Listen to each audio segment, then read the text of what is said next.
Bonjour à tous, voici aujourd'hui une très bonne morale, ainsi que son anecdote. Nous avons l'habitude d'associer le terme tsniout à la tenue vestimentaire. Mais en réalité, la tsniout ne concerne pas exclusivement le corps, c'est une noblesse d'âme dont l'habit n'est que la face externe. Il faut toutefois savoir que cette sensibilité à la pudeur, tout comme le besoin d'être couverte, sont enracinées dans la nature profonde de toute femme juive. Cela date de l'origine de la création, de la première femme, Chava, qui fut modelée à partir de la côte d'Adam, partie du corps particulièrement cachée. La femme juive, étant pudique de par sa nature, n'a donc nullement besoin d'acquérir cette qualité.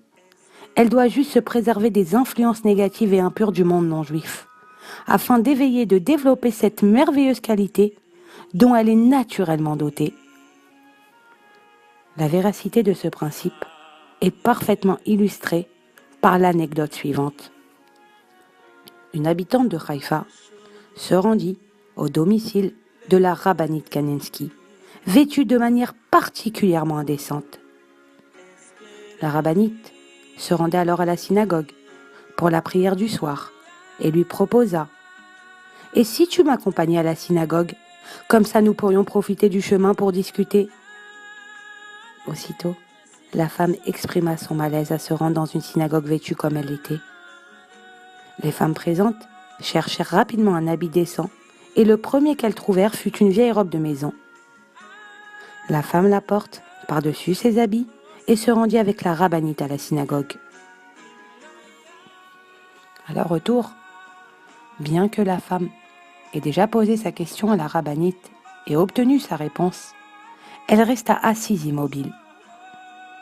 La rabbinite, ayant remarqué sa présence, lui demanda amicalement « Puis-je encore t'aider ?»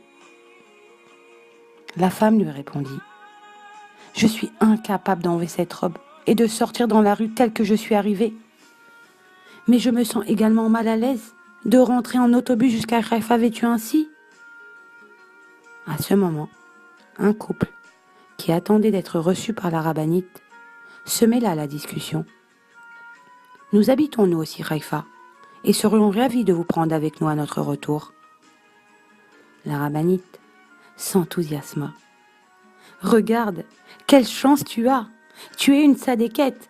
Vois combien Hachem t'aime !» La femme heureuse voyagea ainsi, vêtue de la vieille robe d'intérieur déteinte de la rabbinite.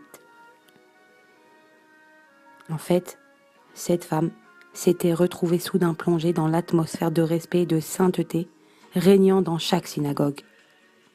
De plus, elle venait de passer quelques instants en compagnie de l'une des plus grandes sadéquettes de notre génération, qui lui accorda son attention, la couvrit d'affection et la renforça par ses paroles remplies de foi en Dieu.